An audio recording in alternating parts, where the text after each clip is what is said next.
Good evening and welcome to tonight's Lake Bluff Public Library Committee meeting of the Building and Grounds Committee. I call this meeting to order at 7:07 p.m. on Thursday, February 16th. I'll move on to roll call. Trustee Meierhoff. I hear. Trustee Jerch. Here. Trustee Miller-Shaul. Here. Shaul is fine. It depends on the Okay. audience whether I'm Miller-Shaul or Shaul. Shaul is fine. I'll update that. Okay, no problem either way. Yeah. Right, we do have a quorum. Thank you all. Let me scroll down to the agenda for this evening. Do we have any additions or changes to the meeting agenda? I know, Kathy, we talked about adding something. I don't know if it's an executive session item or if it is. No, I'll defer to you. I would just say that it would be discussion of the relationship of the foundation vis-a-vis the library. Sounds great. And then Renee, I'm not sure if it's I don't think it's on the agenda. Just if there's anything that happened as a result of the village meeting where they talked about hardscape and other topics. Yes, I haven't gotten back to Drew on that yet. And that's something that I'll be reporting on as soon as I can. But since you texted me, I haven't gotten that information yet. Yeah. Actually, Kathy and I spoke about making sure that I'm there at the village board meetings when there are topics in relation to the library. So that's something that I'm going to be doing going forward as the topics relate to us, and Block 3 definitely relates to us. I know there's also a recording, so I will I'll be sure to watch the recording of this video to make sure that I can share the updates with you all.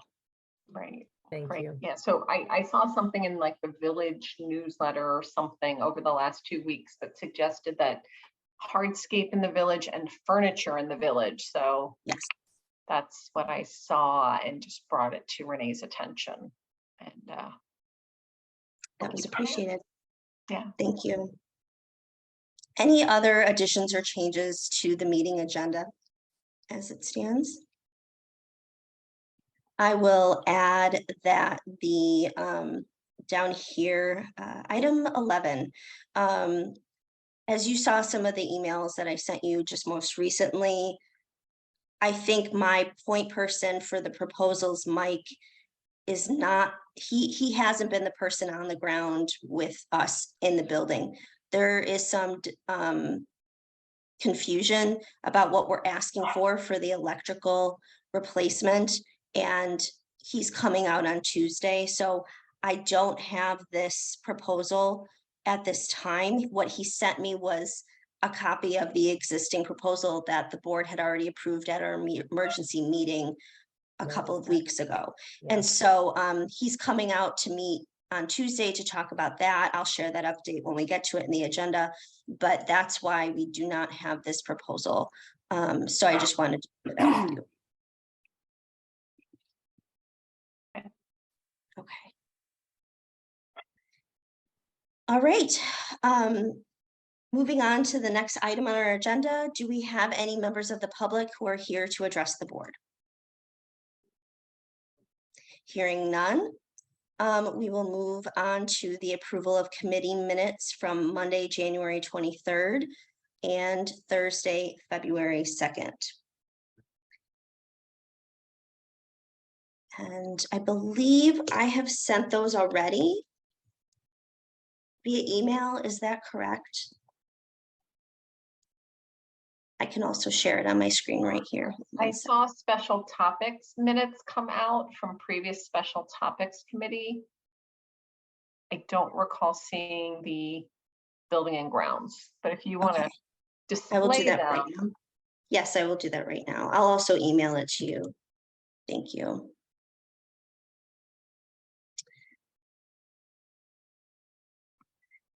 Right. So the first one we are going to look at is the emergency meeting from February 2nd. I will display that now. I just forwarded it to you in an email. Thank you so much, Janie, for taking these minutes. Sure.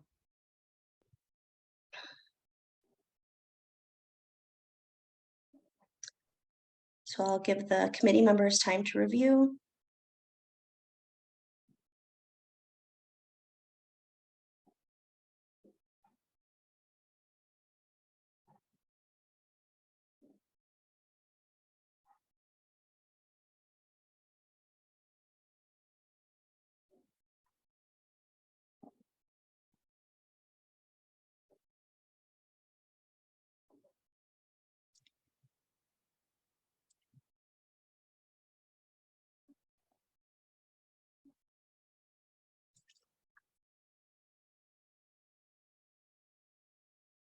And when anyone is ready, I'll take a motion to, or excuse me, any changes or edits to the minutes as they were submitted.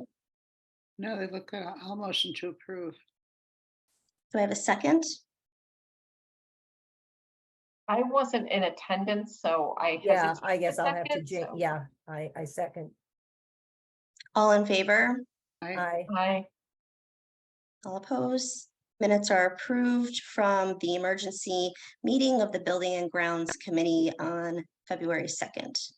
Thank you very much. And with just that, curious, was there any comment from our community about the closing on the 31st and the 1st? no, outside of recent comments about a lot of maintenance trucks in front of the building, couple of comments about how there have been multiple things in the last several weeks that have come up that have impacted either availability of hours or, you know, alarms or just maintenance in the building, just general building work. But no, when we closed, the only person, this was when we had closed the emergency closure on the 31st, yes, the 31st. There was only one person in the building, and that person was a volunteer of the museum. And so one person tried to enter the library, and we did say, you know, we were closing due to an HVAC situation that was being examined by the fire department. And so that was really the only thing. I think there was communication in our social media and on our website. I just want to thank staff for the excellent job that they did in communicating that out. All of the updates, considering that closure was originally a late start and then eventually a closure for the whole day. And so I think there was some social media likes, but not any comments from the community. Okay, thanks, Bonnie. With that, I am going to share my screen here really quickly. And the date for this other meeting is going to be Janie, since the Building and Grounds Committee meeting on the 17th was both Building and Grounds and the other group, do we need to approve it again? that's show a you what I good mean. question. Yeah, it was a joint building and grounds and what was it, finance? I can't remember. Special topics. Oh, special topics. Yeah, we approved that at special topics and I This week, yes. I just Yeah. wasn't sure if we need to also approve it for Yeah, Building well, and Grounds. probably, well, A quorum of that Kathy and group. Bonnie, you were both there, so I think we're probably good. Yeah, and Claire was there too, so that's a quorum, and we were there the other night, Yeah, so. yeah, I think we're good. Okay. Thank you, just for Yeah, confirming, but I was just looking at my calendar trying to figure out when we'd had another B&G meeting and we had one from the 23rd, so that's when I'm pulling up this last one here. January 23rd. yeah, and I didn't we already We have not approved this one We yet. have not. Okay. Staff and I have a lot of minutes to upload to the website. Oh, And, yeah. and so we've had a lot of committee meetings Mhm. so far in my first 6 weeks, which is We great, have. getting the work done. So now I am moving on to the next item on the agenda, which is the review and approval of the, let me forward this to you all. Whoops.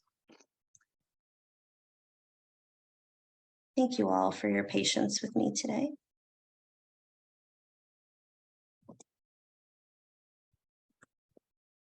So in your email and shortly on the screen here, you will see the minutes from January 23rd. Building and Grounds Committee meeting.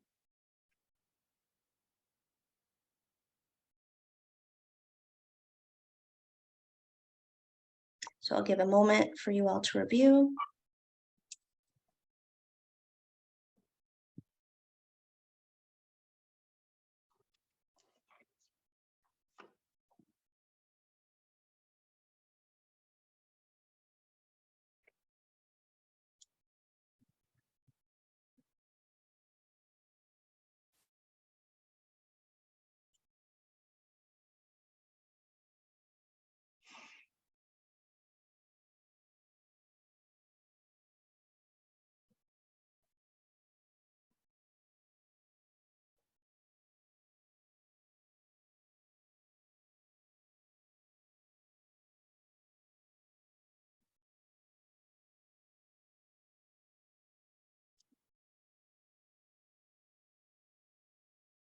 And when Can you you're all pause there ready, for a second, Renee? Can you yes, pause? yes. Scroll up just to the smidge. There you go. Thank you. Sorry about that.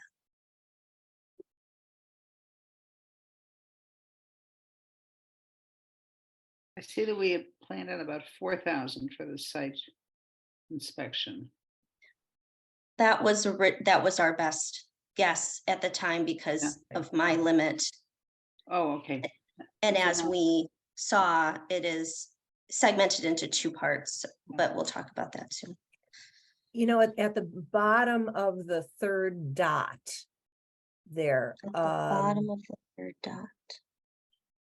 where it says a cost of a project over 25K, I just realized from the work I was doing this afternoon, it's that threshold is 20K, not 25K, am I right? Or is it 20? I thought that the state of Illinois required us to put out bids for anything over $20,000. Let me just see if because I printed that out. Let's see. Try So to do some. my notes say greater than 25K. I think, was it once 20 and they increased it to 25? No, I think it was actually 15. So I wouldn't be surprised it went up 10,000. Seems to me for a long time it was 15,000. Yeah, okay. I printed this off of our website this afternoon, just like a couple hours ago.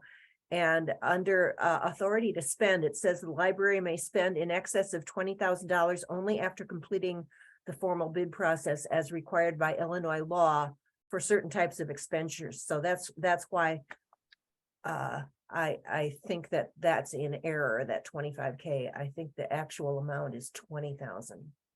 Is that from our policy? Where did you find that? That's in our policy. Yeah, current Okay. policy statement regarding spending by library director. By any chance, do we know the last time that policy was updated? Maybe the state policy changed and our own policies didn't update?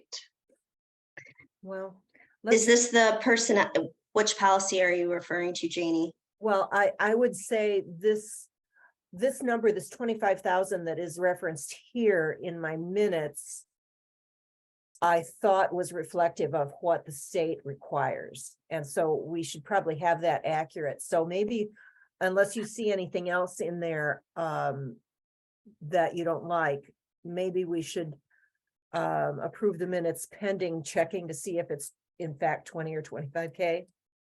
Yes, that's what I was going to recommend, Janie. And our the majority of our policy being our policy manual, 2020 that's the bulk of it, and that includes our personnel manual and other policies that inform both staff and public.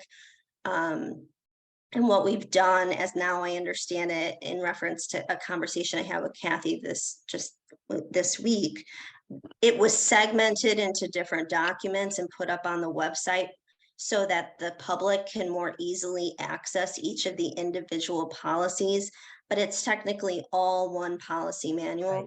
And the last update is 2020. So I think Okay. to Trustee Shaw's point, that is, it's very possible that the request for bid requirements have changed in terms of the minimum.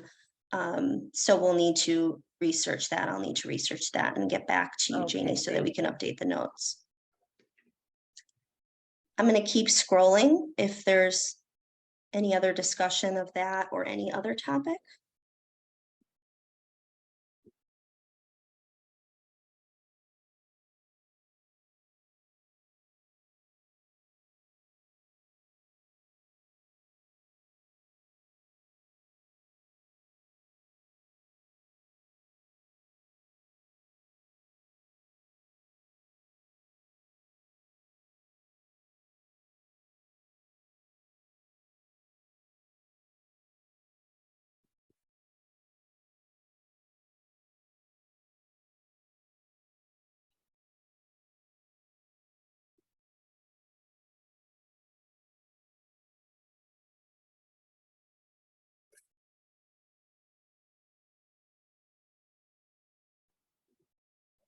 Okay, just pause for a moment, please. Mhm. I'm looking about the sprinklers. I was going to mention this later, but whenever you have a chance, when you talk to Sean, could we get a definition of what dry sprinklers are? Because I think the report said there were no dry sprinklers, which in our discussions, I took to mean there were no sprinklers. But as I walk through the building, there are definitely sprinklers in most of the rooms, if not all. So are those working water sprinklers? And if they're not a dry, I believe the report said dry sprinkler. So what is that and what's code required? And are they, were they tested? I mean, what is we have and is it good enough to deal with and is it safe? Will do, Kathy. Thank you. Thanks. Thank you very much. Sure.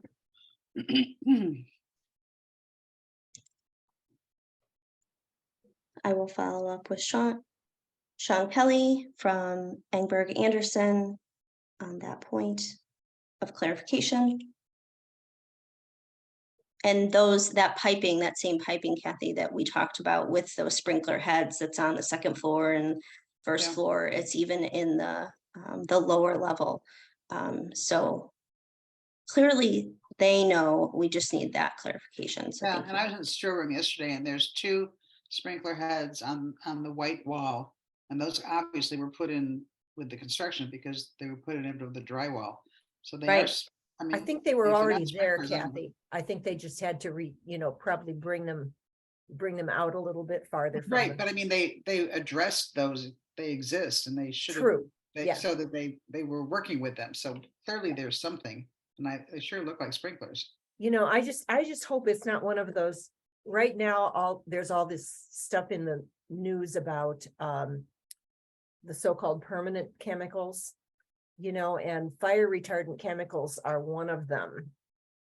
There's all sorts of fire retardant chemicals that do not degrade. And I hope that's not what a dry system is. I can't imagine what else it would be, though. And I hope Says it's we Well- don't have it. Says there are no, we don't have a dry system. I thought that's what you said that Sean described it as. No, as I recall, the report said we did not have a dry sprinkler, which we all concluded was Oh. were sprinklers. Oh.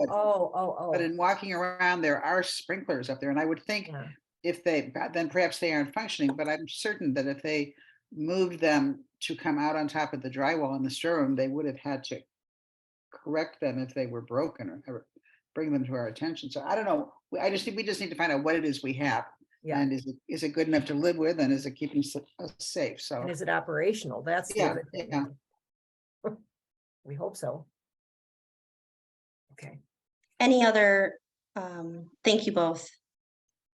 Any other additions or changes to the minutes as they are displayed?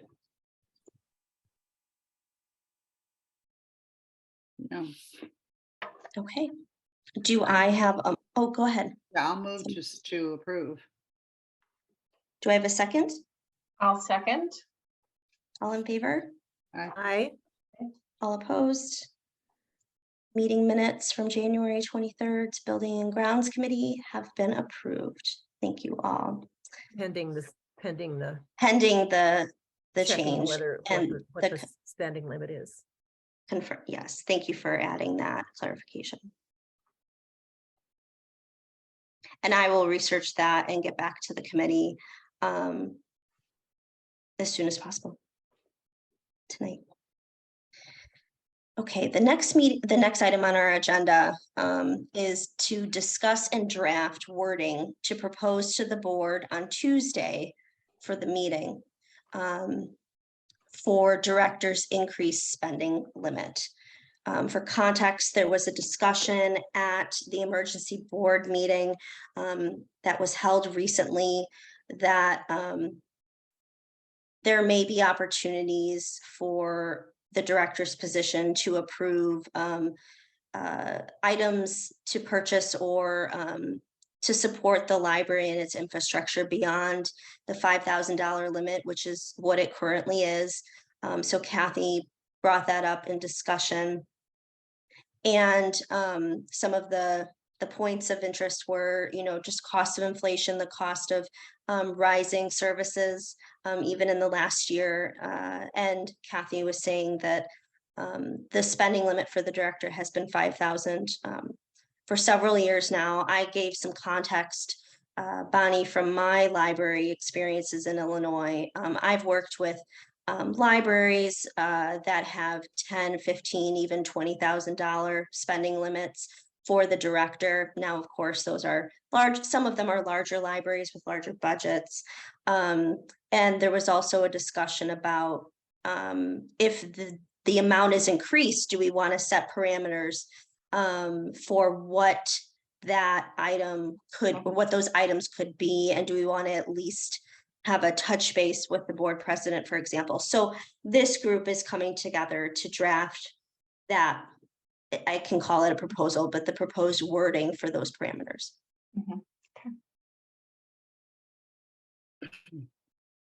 So how about I propose that the director limit for items of purchase and repair be increased to, and I think the numbers were $7,500 to $10,000.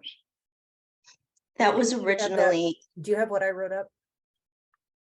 Have we read? I can pull it up. Suggesting wording. Oh, good.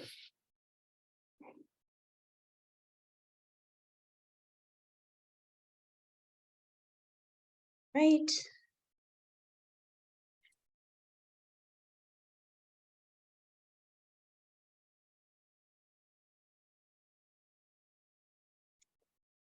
Thank you, Janie, for starting the draft on this. No problem.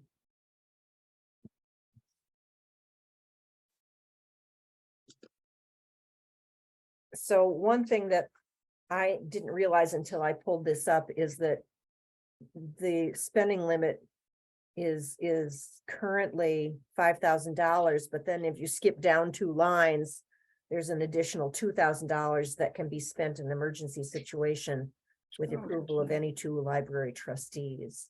So I just thought of a couple different things to do there. Where was the $2,000? Oh, here. Oh, it's in the original. Thank one. you. Yeah. Yeah, just highlighting the original statement policy. And then when everyone's ready, yeah, we can look at the suggested.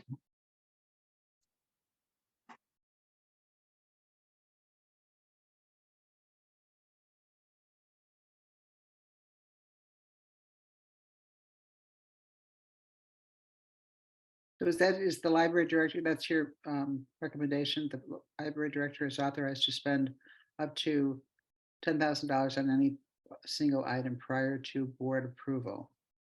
Is that your, think- is that your, Janie, is that your motion? Yeah, my suggestion was, yeah, can you scroll so we can see down a little bit lower?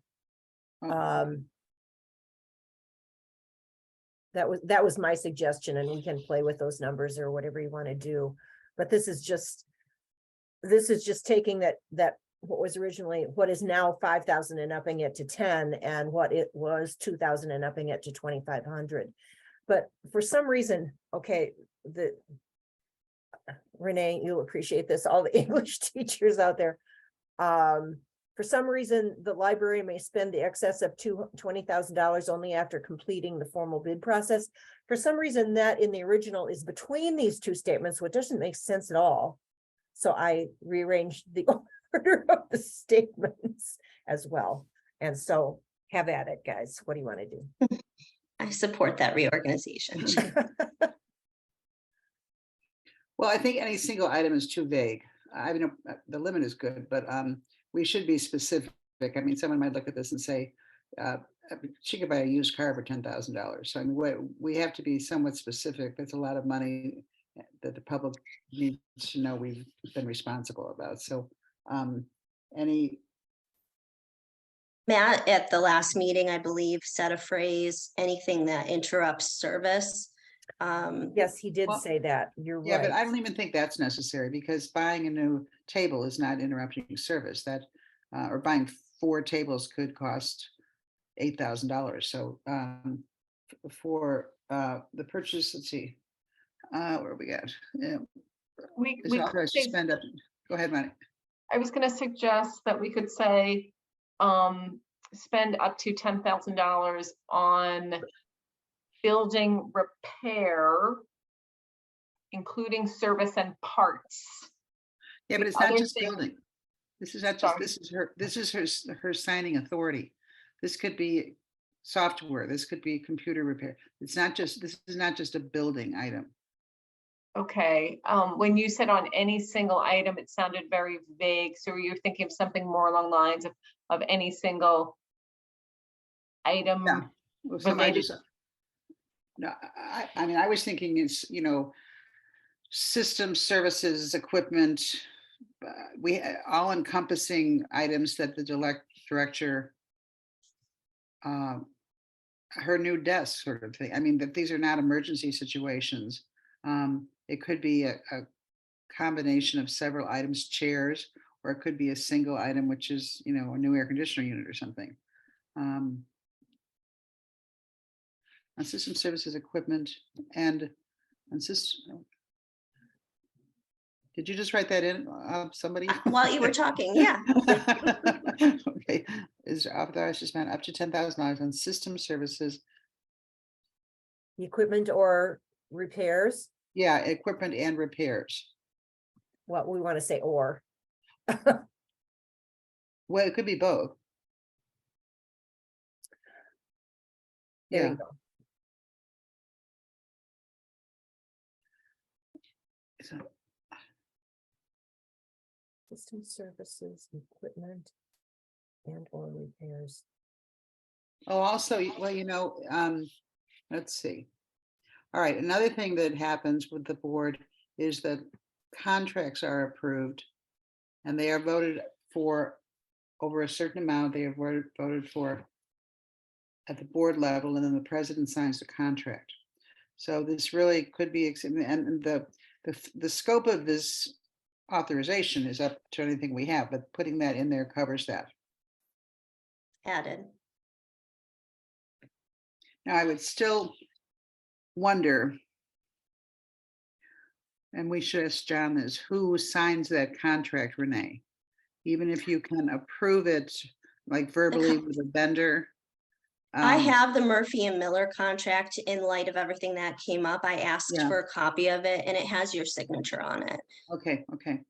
Mhm. So I believe it's still the same. It is the board president. Yeah, typically Or the ma- board president signs the contracts.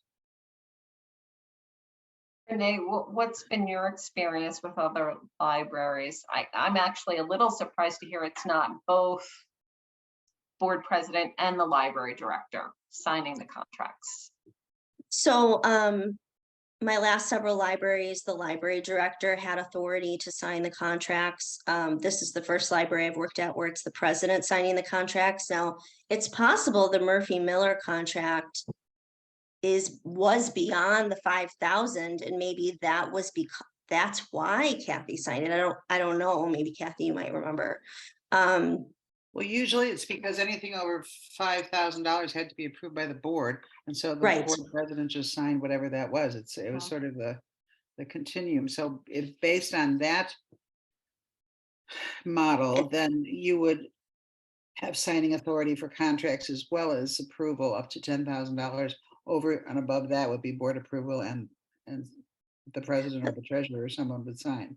But we rarely sign contracts unless there's service agreements for like larger, I'm thinking Murphy and Miller, CBI, our contract for our ILS, our catalog software program, that was a 10-year contract, a certain amount of money each year. So, I mean, gross, that was beyond 5,000, of course. I signed a contract for $250,000 for the roof.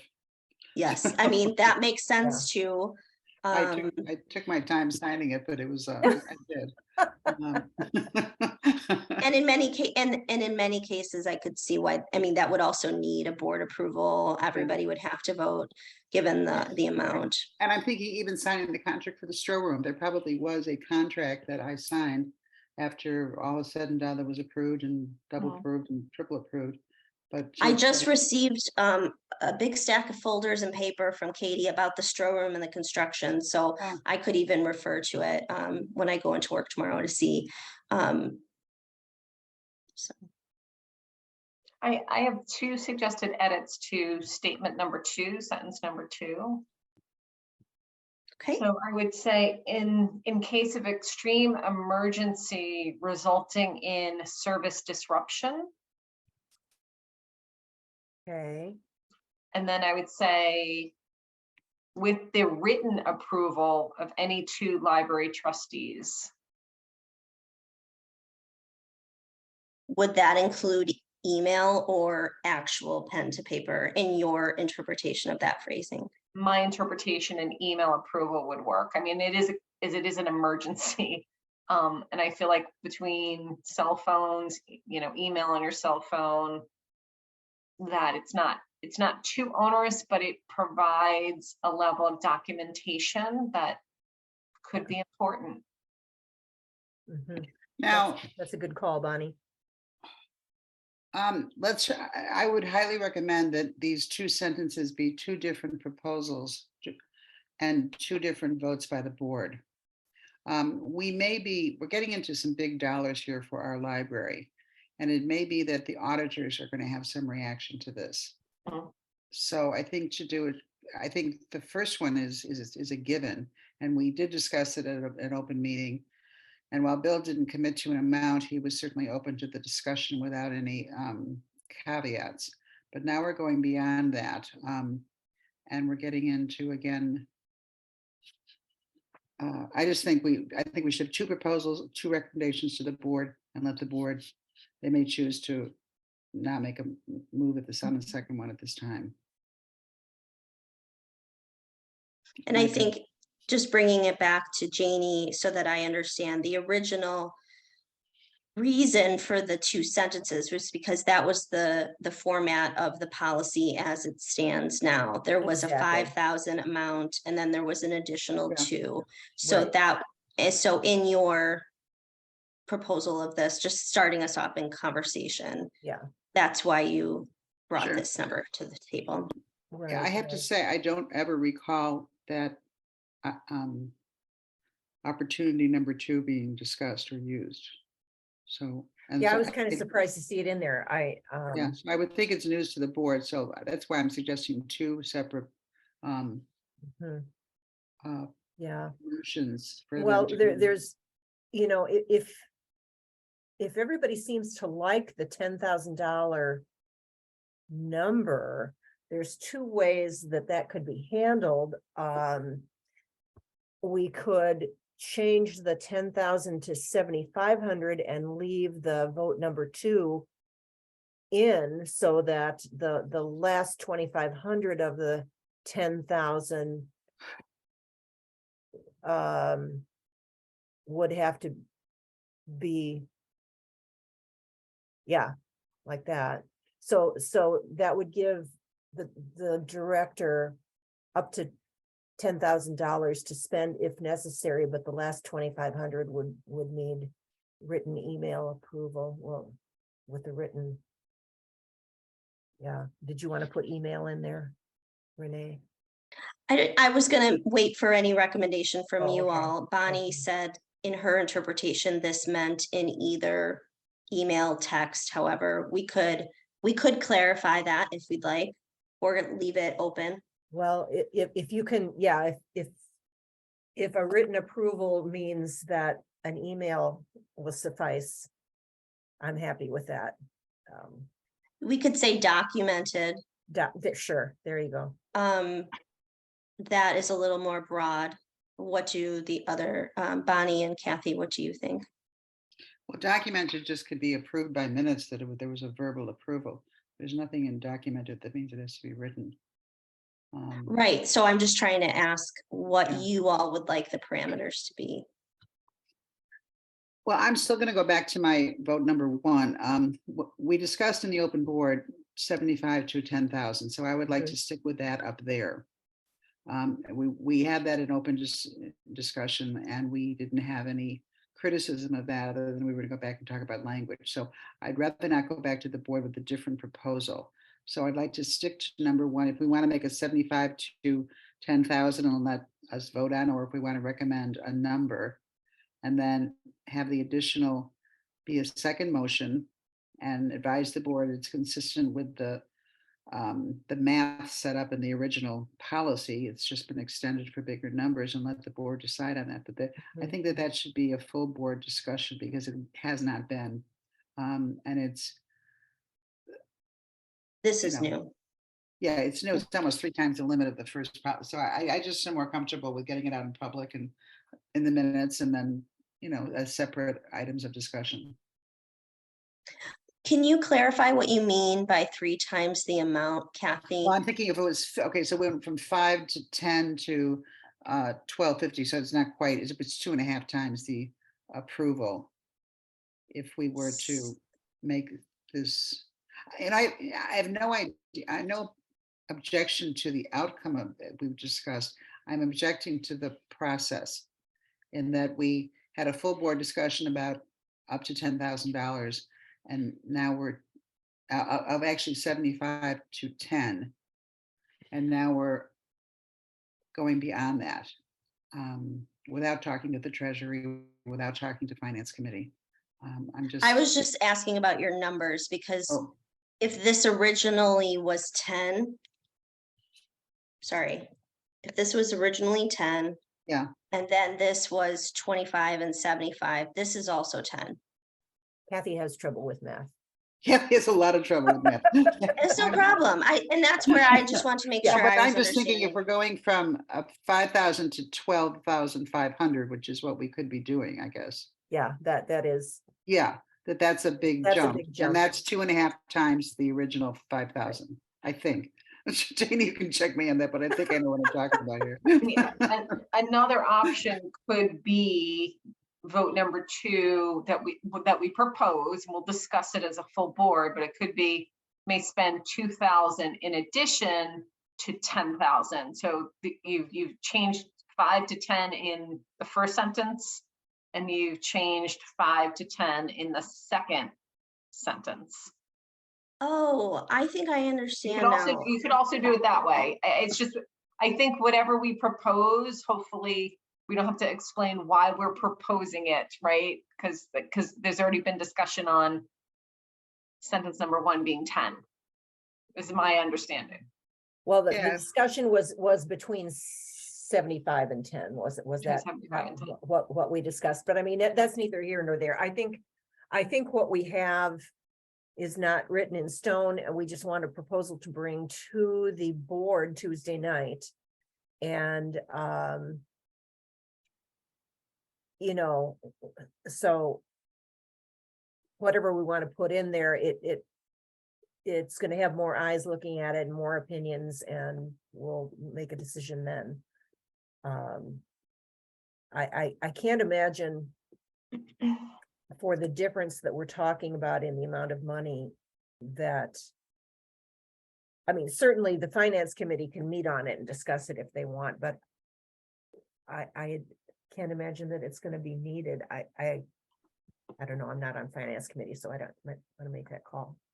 Well, again, my point is simply that we should be, we were tasked with finding language for what we had discussed at the meeting. So we should Right. do that, number one, and we have.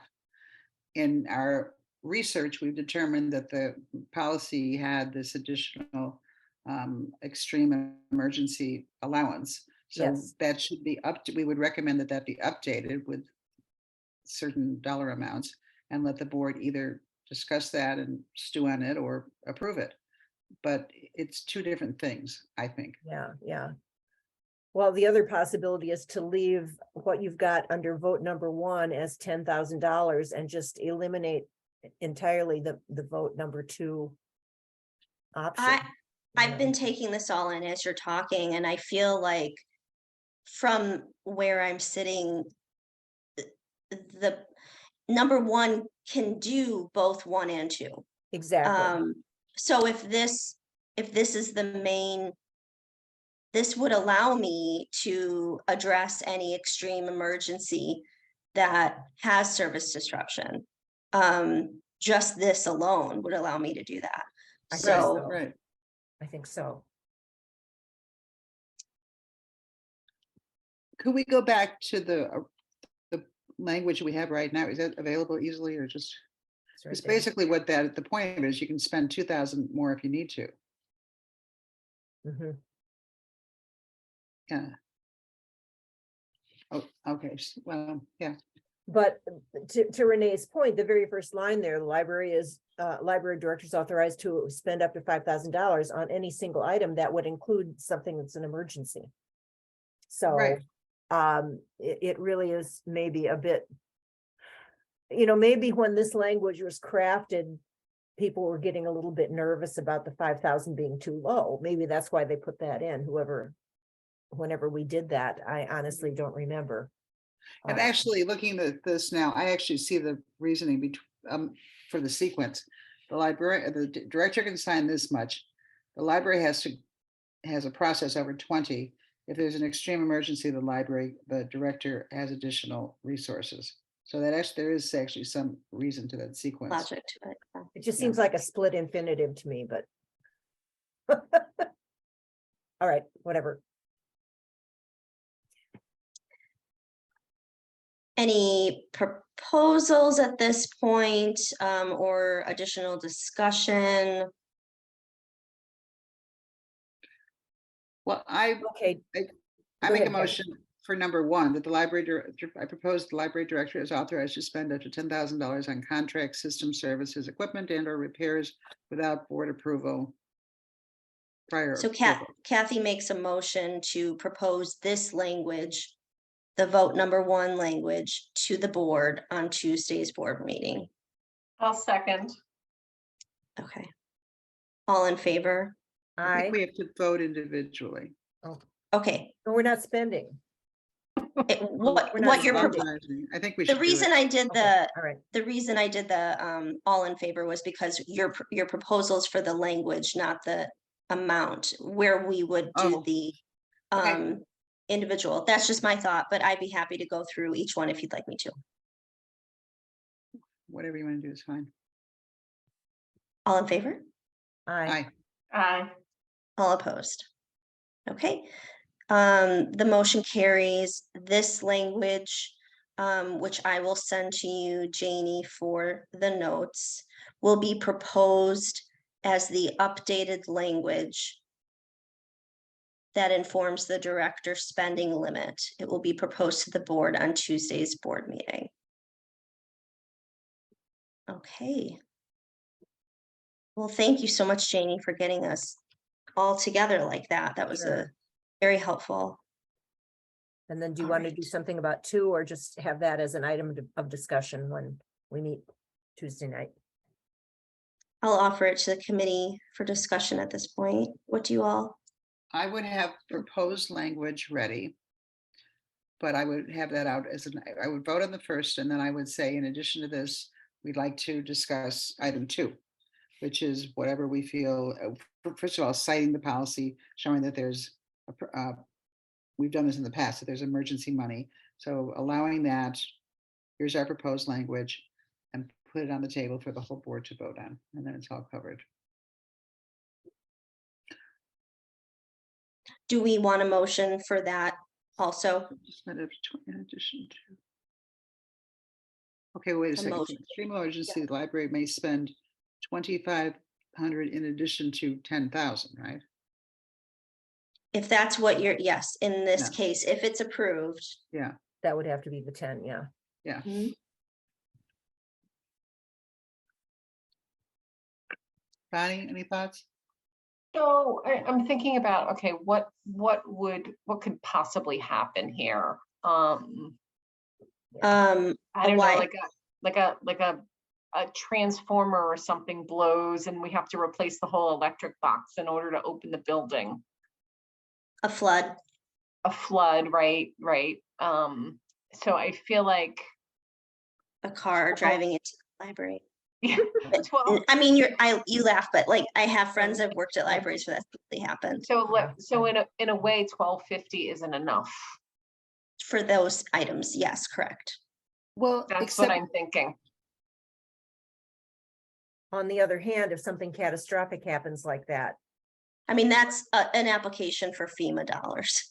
well, you've also got insurance. I mean, there's a whole lot of other things. If I'm thinking of a tree falls, I mean, if a big tree falls on the Right. library, if a Right. car goes out of control in the parking lot, yes, there are things that are going to cost more than $12,000, but we have insurance for, and for even, I would have to check flooding, windstorm, fire. I mean, we have insurance for all that.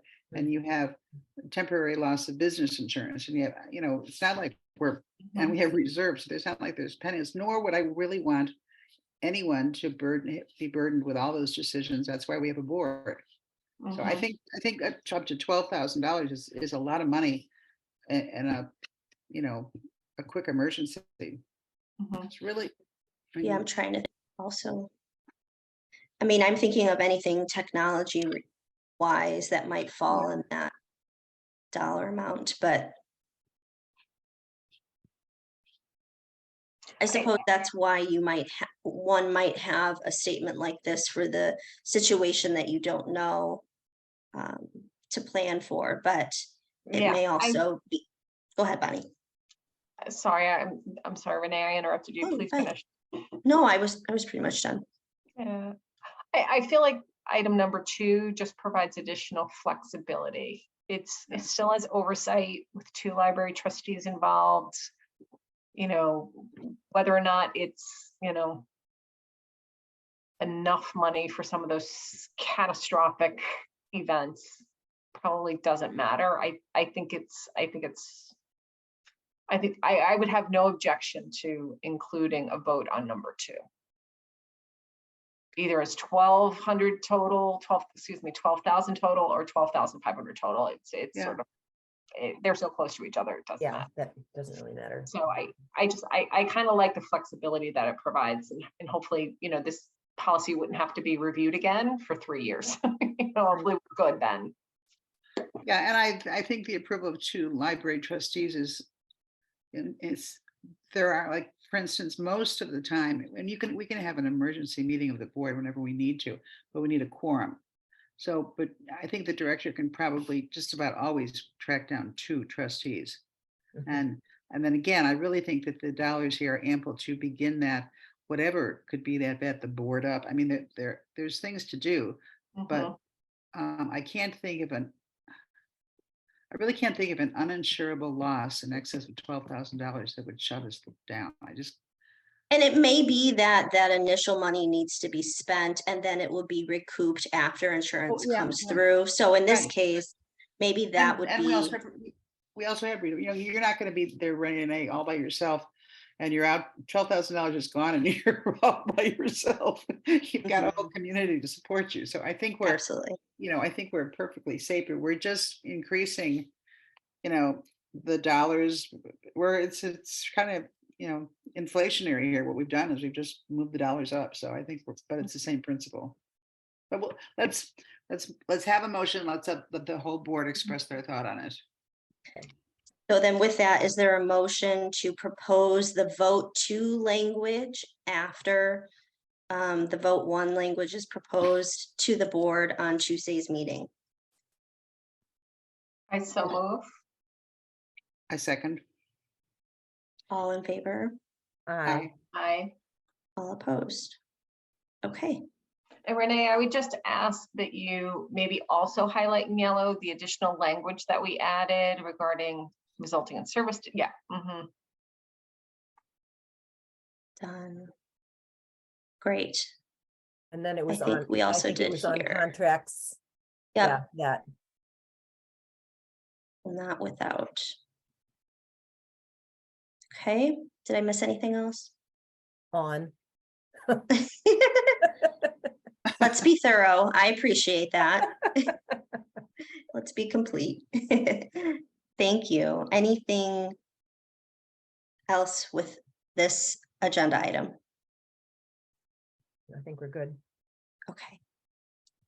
Does someone want to volunteer on Tuesday's meeting to summarize and do the actual proposal to the rest of the board? Someone want to take vote 1 and someone want to take vote 2?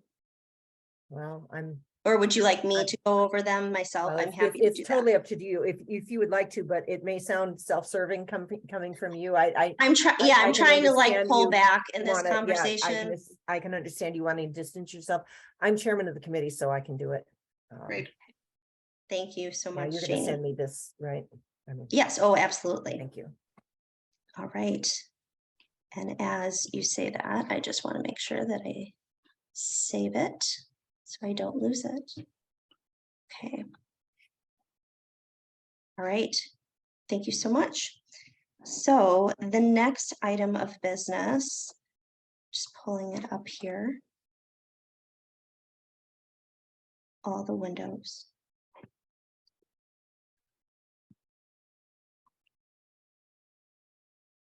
All right, so book drop update.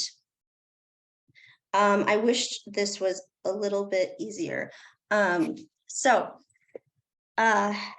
have a book drop and it is currently out of order as of maybe about not a week, but we're approaching a week. You all have the information about why it was put out of order. And just to recap for the recording's sake, the book drop has been a staff, really a staff concern for a very long time. It was one of the first things that was told to me when I started on January 3rd, that staff have had multiple issues accessing this in just with ease of work, but also safety. There were comments about how the lock freezes over because there's no protection on the lock to get the bins in and out. There are several locks on the bin door, and one of them is completely broken. It doesn't even close. And the one above it needs a kick and a nudge with someone's leg in order to work.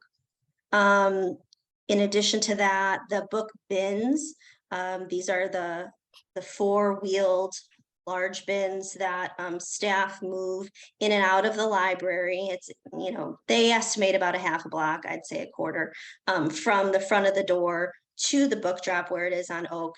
They do this twice a day. They bring the book bin in and out to that location to unload the books. It's not just books, it's all of our materials. And in that amount of,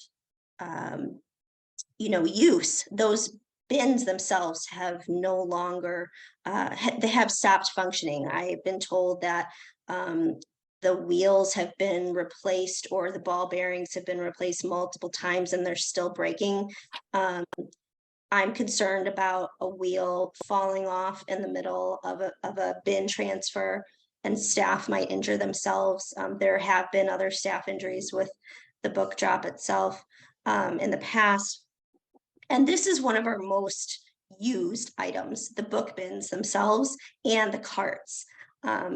Because we have a book bin in the library that's stationary, but those 2 access points outside really help our community drop off their materials in a convenient, efficient way, especially the drive up one. So there has been a disruption of service for, like I said, a little under a week. Renee, can I interrupt you and ask you, the one that's problematic is the drive up one, not the one that's by the door, right? Correct. And the one that's by the door has its own bin, and the bin stays stationary. So what staff do is, as they're pulling the bin from the drive up one back into the library, they open up the one by the door, and then they transfer the items into that bin that they're already pushing from the drive up one. Gotcha. So yes, thank you. So upon our research, the complexity of this issue is more than I anticipated because of the indoor book drop. The indoor book drop is by the service desk. The service desk was a customized piece that fit a very small book bin. And now with the enhancements of the book bins, the larger wheels that are more sturdy, that's one of the things that we especially want.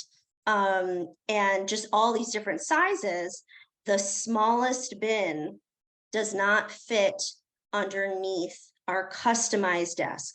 And so what we were hoping to do was buy a bin and buy 2 of them so that we can transfer, in and out. One goes out and then we take the other one in, and then we transfer it to the indoor book drop.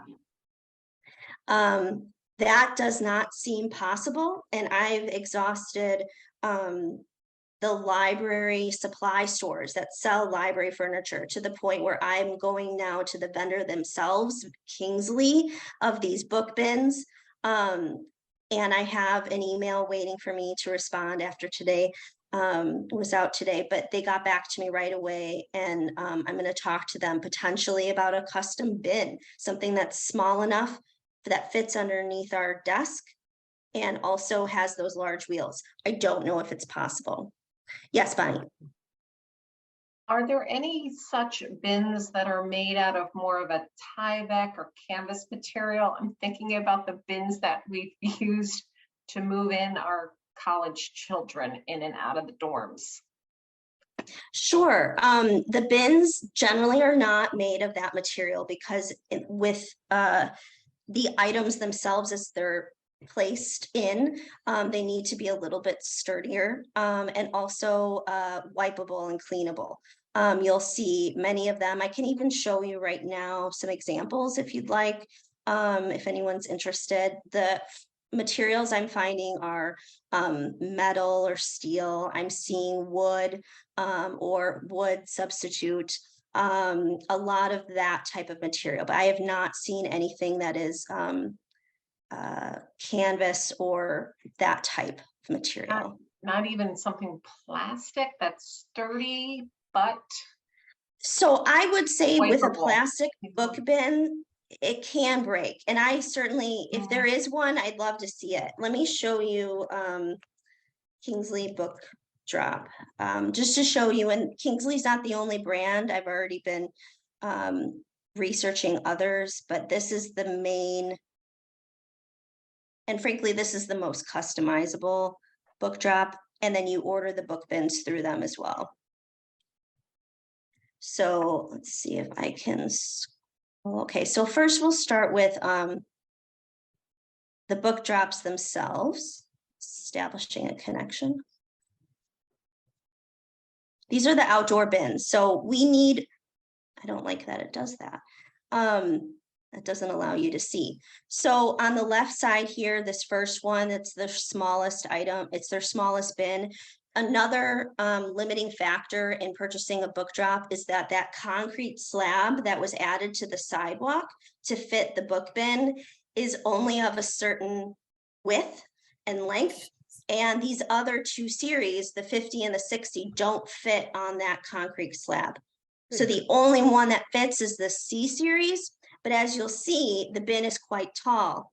It doesn't fit on the inside of the library and the indoor book drop for us to be able to use it in both ways. So like, I'm getting a little bit of, you know, I can get a book bin, a book drop, but the book bin themselves is not, it's not fitting the inside. And a lot of this has to do with the desk itself. If you go into the library, we have a very large surface area for that L-shaped desk. And then there's a standalone piece that's just a table, almost kind of like a bar height table. And that's where the book bin is underneath. And then there's a slot made so that it's a faux book drop inside. I've thought of different options. They have, for example, indoor book drops. Indoor, you'll see Durawood, color wood, metal rolling. I'll just show you couple options here. A lot of these are popularly used in school libraries, things like that. We could potentially get a standalone. You know, I was even looking at the drop and roll returns and removing that desk entirely, that standalone desk, and just having something like this or this. We'd still need a place to store the bin that goes inside and outside. So that is my unfortunate update to share with you all. And I'm looking forward to talking to Kingsley tomorrow morning. I don't know if they have the capability of giving us a customized bin. They might. Oh, I didn't show you the bins. Let me show you the bins. So I'm gonna look at carts and bins. I'll share my screen again. Okay. This one looks short, right? It's still too tall for our needs based on the specifications. So you explore book carts. They have various sizes. They have a new handle, which is ergonomically much better for staff, for them to push instead of pull. These are the larger easy roller casters that they have, which we definitely want. They even have, and this is especially of interest to us, they even have carts with lids. I don't know if you know this, but we have a very large, what staff affectionately call the shower cap. It is a very large piece of plastic with an elastic inside of it. And when it's snowing or raining, they cover the book bin so that the materials are not exposed to the elements. They have carts now with a lid, so they don't have to do that. So a lot of wonderfully up-to-date features, but as these are the ones that are specially designed to be under a counter. And the specification that we need in terms of width is not available. It's a very, very not very wide table that was designed for us. So the dimensions as they are don't work for us. The entrance into the table, underneath the table, is 24, and that's if the bin was like, you know, side to side, touching the side. The bins that we currently have are 20 inches width. And so they don't make a bin that's 20 inches in width anymore. So that's what I'm going to be asking them about. And then we also have a specific height requirement too. So that's why there's been a delay. That's why you don't have a proposal for a book drop, which I was really hoping you would today, so that we could bring it to the board on Tuesday. So, you know, and the other piece of this is we want to research and make sure we're buying the right one. We don't want a situation where we're buying something and the specs don't fit in our building, because I know that can and has happened. Renee, have you looked in the mirror for gray hairs lately? I have. This is the kind of stuff that gives you gray hairs. Janie, I I can't think she's believe, remarkably. I can't believe you have to deal with this. This is just nuts. I said something to somebody who used to live in Lake Bluff today. I had a funeral and they used to live in Lake Bluff, and I said to them, I love this community. I really do. I'm not just saying that because I'm on record, but things like this, I like solving problems. So yes, and it's I not love gray, it. it goes white. I am gifted with the white hair, so yes. So Renee, I've kind of lost the current process. All right, we have an indoor book bin, custom size. The table is is custom, and then you've got a bin that they no longer make that size. correct. Then we have the 2 outdoor bins, and we've two outdoor boxes, and we Book have drops. Mhm.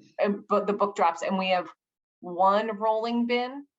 We have 2. So at all times, there is one inside the building under that table, that custom table, and Okay. there's always one outside in the book drop that has the broken lock and everything. Okay. So what staff do Yeah. is they take one, they take an empty one and they roll it out around the Yeah. sidewalk. And then they take out the full one and then they put in the empty one. And then they stop at the one near the front door, fill the rest of that in the bin, then go. So the point about the bin in the building that's in the custom drop box that's part of the desk, that's kind of like its own thing and it's functioning okay, yes? Yes, I mean, there's no problem with it. In fact, staff have created different themed, displays, spaces that are very engaging to people. But, as customers are coming into the library, they could drive around to the drop box that they drive up. They can and often do just pull up right to the side of the library in one of those front parking spaces, get out, just, drop it inside.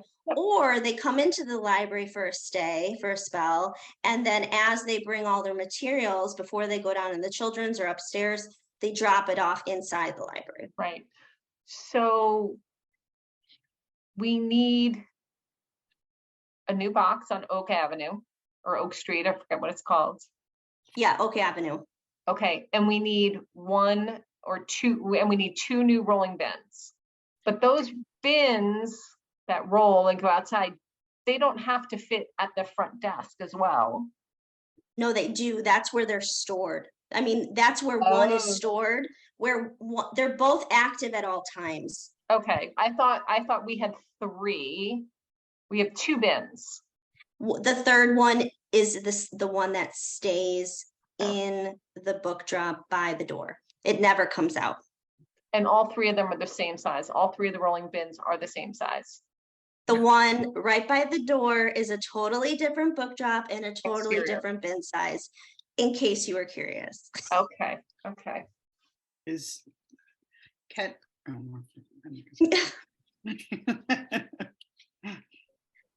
Do we have to have Janie? all the same size bin? Okay, Well, I'm gonna muddy the waters here a little bit. So the bin that is inside under the specially made desk with the specially made slot. Does that I one can't stay wait to there? show it to you the next time you come in, Janie. I think I've seen it, but I've never really perused it, if you know what I mean. That is the one that gets swapped out with the one. Okay, so those 2 are the same size. Yes. Okay. Gotcha. And if you do come into the library at some point, allow me to show you what's even more interesting is that in order to get the bin out from under the customized table, there's another book cart up on the wall, like right here behind the desk. I don't know if you've seen where all the hold shelf is, and they also have book carts where they sort materials that come in. You have to pull the book cart out because it is in front and is blocking the bin. There is not adequate space for any of these things in this space. And staff have just been doing that. Every time they need to take the bin out, they move this cart and then they take the bin out. Hmm. Okay, it sounds to me like what needs to happen is that existing table with the bin needs to find a new home. And we need That to, is the conclusion that I've come to. yeah, and we need And what we buy- need to, go we ahead. need to buy an indoor one. Yeah, And what I like about the options for an indoor one is that they're on casters, they're flexible, they're movable. No matter what we do with the design of this space, short-term, long-term, we can move it to where we need. And then we can consider the desk just as a desk and the needs of staff. We don't have to also build in a drop-off. So what we do, my thought is we remove this table, we replace it with an indoor book drop, like the ones I showed you, so that there's still, there's still furniture in between the public and the staff, like, the continuation of the desk. It would still be a continuation of furniture. We would just have a book drop there instead of this table. And then I have to research those indoor book drops, which I haven't done yet because I wanted to wait for this meeting. We can customize that. We can customize the outdoor book drop too. You can pick color, you can put your logo on it. Haven't even dove into that. Staff are excited, but I'm just like, hold on a second. So that's what I see as the only alternative, pending my conversation with Kingsley tomorrow, but I am not convinced there will be. Also, I don't know if I want to get a custom bin for this table that may not live there for more than 5 years because we may change the circulation area. I mean, yeah. I don't want to order something custom for such a short-term temporary solution that doesn't have like long-term sustainability for us. Yeah, and one thing, if I could interrupt really quick, was Yes. to Janie and Bonnie. I didn't recall in all the discussions last year about the impermeable surfaces on the Adirondack chairs. Was there any discussion about the book drop remaining in place or being moved, or was it addressed, or was it being I overlooked? don't remember that. I think if we want to have a drive up book drop, where it's located now is the best spot for it. Yeah. The corner is not exactly a good spot, if that's what you were thinking. No, I'm just wondering if the plans actually acknowledged the existence of the book drop, or had possibly eliminated it. Oh, that's a good question. Because I they were could- taking up space, that's really city property. So they were redesigning that whole little sidewalk area and putting in their Adirondacks. Right. And my recollection is that was really at the corner. By the sign. The redesign of the hardscape, the sidewalk. Yeah, the sign that's at an angle at that corner. I didn't think it extended to the drop, the materials drop on Oak. Yeah, that I just have no recollection. And I don't, yeah, I don't recall. because I wouldn't want to make an investment and actually, another thing, Renee, is that I'm thinking about it, if we change the look of what we have, we probably have to go through some village meetings. Yes, I would imagine so. There's architectural, there's zoning, so yeah, we would probably. Because I think you did the same for when you decided not to update the sign that says library and museum on the corner, because they were going to do a citywide look and we opted to not do that. We already had our sign. Right. Yeah.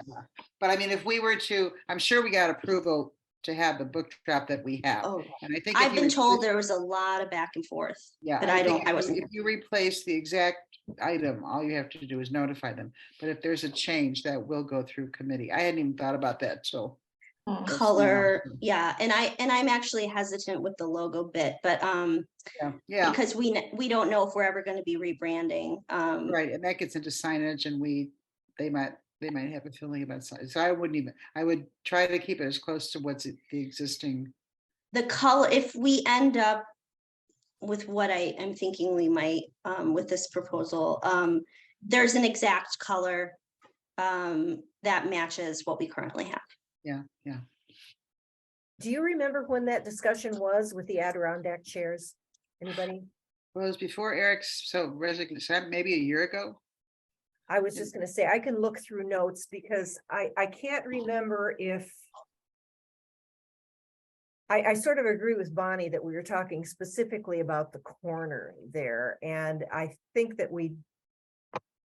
I can't remember if we talked about, you can't really go down the sidewalk either direction, either south or east, too far because we've got stuff in place there and. Yeah, I'm just wondering if they were taking out that little indented parking space. And I'll tell you, I've sat in conversations with Drew where he's talked about just closing Oak and just closing it. and Really? having- and having a public space. So that's Well, really his how would- dream. What would happen? Wow, I don't know how he could do that. Yeah, he's talked to me about putting a fountain in there for the summer that would be a fire pit in the winter. Yeah, Maybe this is being discussed in those block 3 conversations, Bonnie. Wow, that would watch the screw up meeting. the parking lot for the library employees. It would screw up the parking for those apartments that. No, because there would be a one-way east. There would be a one-way, you could turn from Center down Oak and make that turn into the parking lot or into the area behind Bluffington's. He really has it all figured out. It's his little dream about Lake Bluff. Oh, okay, so he's just talking about maybe like from the driveway into the lake, the library parking lot up to Scranton. Yeah, But then we would Yeah. lose Then the how do you get out? directional. Yeah, If you park there because you live in those apartments, how do you get out? and our book drop would be the back impacted. parking lot. It sure There's the- would, because you'd have to do a UE to get to it. Yeah, wow. Anyway, I'm just passing that along. Yeah. Twice when we talked about going back to talking about the renovation, he said, well, let's not do that. Let's just fill in Oak. And then when all the architects came out and they revised all of Scranton, he approached us again on that. So he, that's his little thing, but Well, thanks for letting us know, because Yeah, I think I would be kind of gobsmacked if I heard that for the first time from Drew. I'd probably say something that I shouldn't. All right, so book drops. book drop. I can tell you, I've seen the book drop on Oak used regularly. And I would never want to remove that. I just had that conversation with Kathy. Yeah, I would love to maybe be able to communicate to the community through social media, whatever. We hope to have it open by blank. I would love to do that too. That's one of the reasons why I wanted a photo to say that it wasn't available. And I was planning on making an update with, new features, just new safety features. Because it's true, there are safety features that a new book drop will provide us.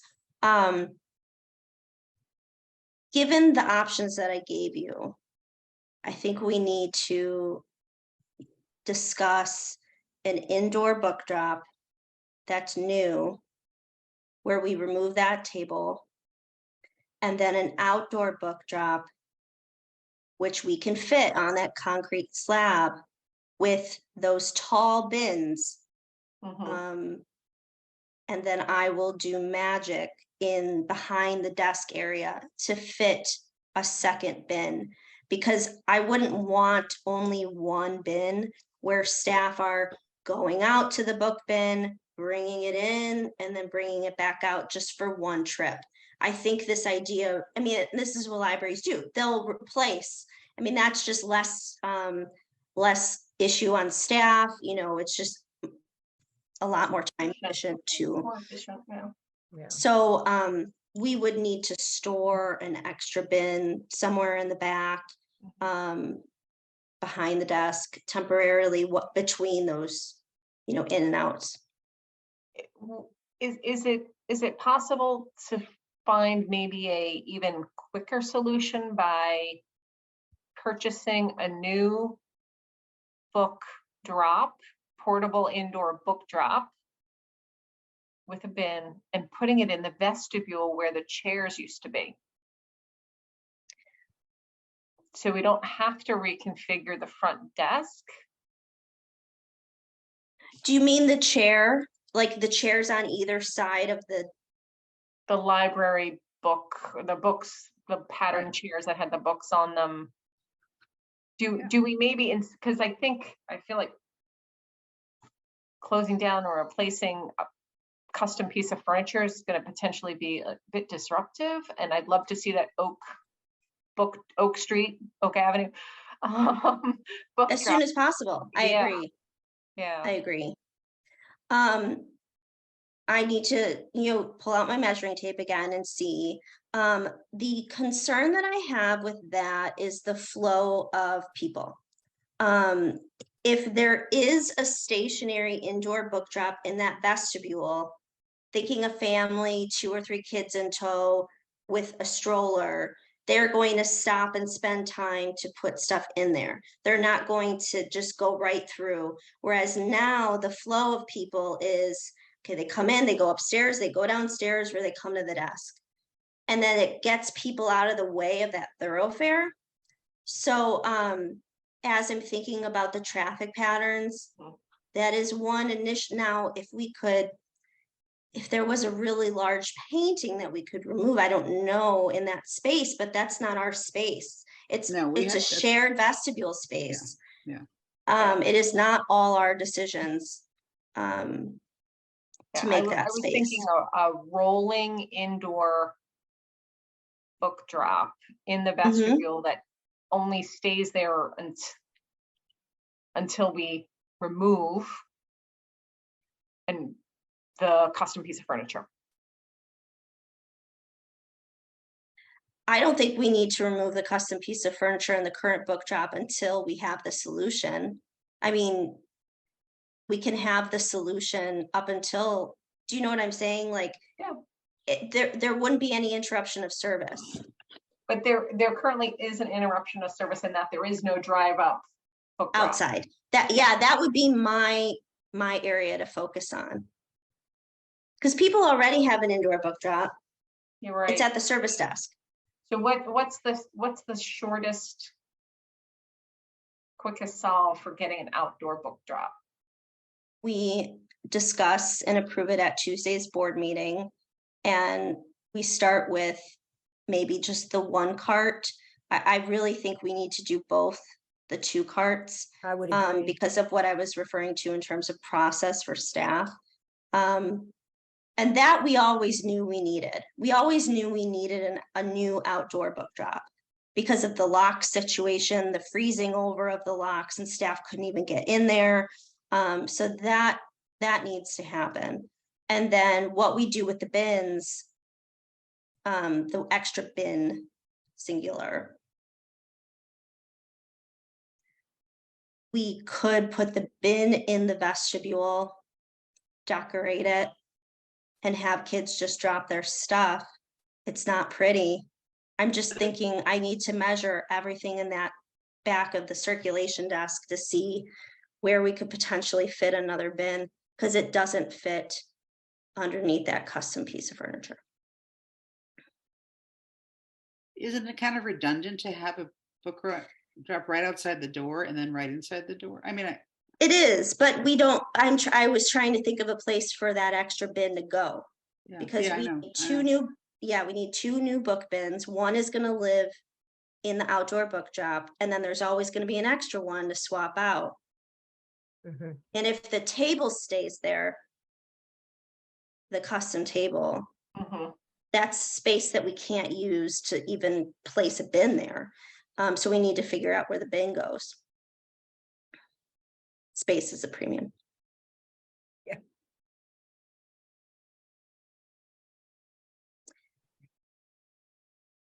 It goes We are- in book bike. Yeah, put it on top of it. The book bike fits in the elevator, so it's a matter of just doing it and putting it upstairs. Although I'm told that that space on the second floor is shared space also. So there Yeah. needs to be some communication with Kathy O'Hara, which I'd be happy to, I'm going to do. Yeah, We have a table there currently. yeah, that came up that I mean, I can't even tell you that there's so few intergovernmental, but that came up with a grievance of the raised by the museum about the use of that space. So to be good neighbors, we should proactively bring that up again. Yes, It was and Kathy I'm told the table is ours. McKechnie who led that discussion a Okay. while ago. So This is about the time where I was supposed to touch base again with Kathy O'Hara. She started to go out to dinner, she told me recently. So she's starting to feel Yeah. better. So I'll be asking her now when she wants to schedule that intergovernmental meeting. I mean, that would be a perfect place to talk about it. Yeah. Anyway, when you're doing that, just as an aside, say, you know, there has been discussion about possibly having a temporary or permanent book drop in the vestibule. Putting that out for conversation isn't a bad idea, just to get a chat about it. well, and I've had staff tell me they don't prefer those chairs there. We have a waiting bench, which is great already Is that outside ours or of, is that the museum? I don't know, but we is in the building. Well, it's their Um, side of the building. That's their bookcase above it. We really got, you know, down nitty gritty over this vestibule a few years ago. So it's Yeah. kind of divided in the middle. It's their TV. And that was kind of infringing on the library side. I mean, they really were down to inches. Except my office. Yeah, except I guess maybe that was the trade-off. I don't know. It's Janie, you roll your eyes, but trust me. No, I believe me, I sat in on, So silly. back to the book drop, I would, this is more than $5,000. So at this point, nothing can happen until Tuesday anyway. I can have the proposal ready to go in the board packet tomorrow, which is when I do the board packet, for you all to review. It won't be the exact cost. I'm hoping to get them on the call so that it will be, but Renee, we what have I in would the past, we have arrange. entertained motions of up to Up to. director up to a certain amount or range of, and Okay, then you can perfect. go ahead with that. So Then I'll have that type of wording as the action item. I just wanted you all to know why I haven't ordered it or why it's not in a proposal for today. Okay. So if I remember correctly, the one book drop, outdoor book drop that you said would fit on the slab was about Okay. $5,300. And then the two bins, what would you guess? 1,000, at least 1,000 each. I'll show you. Okay, that's all I was wondering is Oh, okay. what the total might be, and then shipping, tax. Yeah, it's good. And then I'm actually, unfortunately, to staff, I'm not going to recommend we customize the book drop for a couple reasons, but one of which is if we ever do rebrand, then we'd have to buy a new book drop. And I don't think that that's good planning. So here, okay, so what we need is the 30 C series system. So when you click on it, it's, you know, approximately 5,300. That's base. That's the base. This is the color I would be going with, or the white. The luster also could work for us. It's just hard for me to tell if this is more of a gray or if it's more of a beige. So And then it says library return, which I prefer over book return because we have more than books. There are options, of course, lots of customization options. If you wanted to add braille labels, there's an installation kit, which I'm not entirely sold on. And things like an extra set of keys. You can order an extra cart right here, a cart that already fits this bin. You can add reflective tape. Actually, I'm thinking about it because a car is already run into it once. More than once. Yeah. More than once, right? So yeah, thank you. And then of course the delivery and so forth. So that helps you get a sense of what it is. It's a pricey object. You know, it's not something a library purchases every year, of course. The bins though are more, you know, libraries plan for replacing of bins because they do so much brunt work, you know, so the brunt of the work here. And ours, because of how long staff have to walk, how far. Now, if we had a staff entrance in the back that was on the ground floor right off the parking lot, so that they could just wheel a cart out there, we don't, we've got stairs.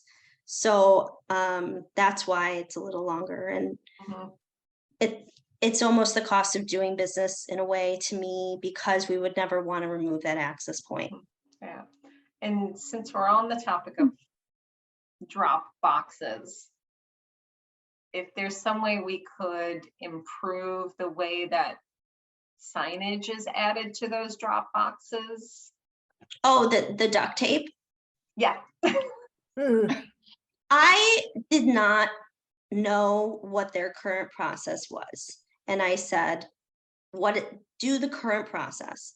And the new book drop has a lockable slider where we would not need to literally duct tape close, which is what we have to do now. It's just an open slot. My guess is the reason they duct tape is so that things don't blow away and nothing really sticks on that material other than duct tape. It's ugly, and I'm not a fan of the current solution. So I agree with you. Did I miss who does the installation of this?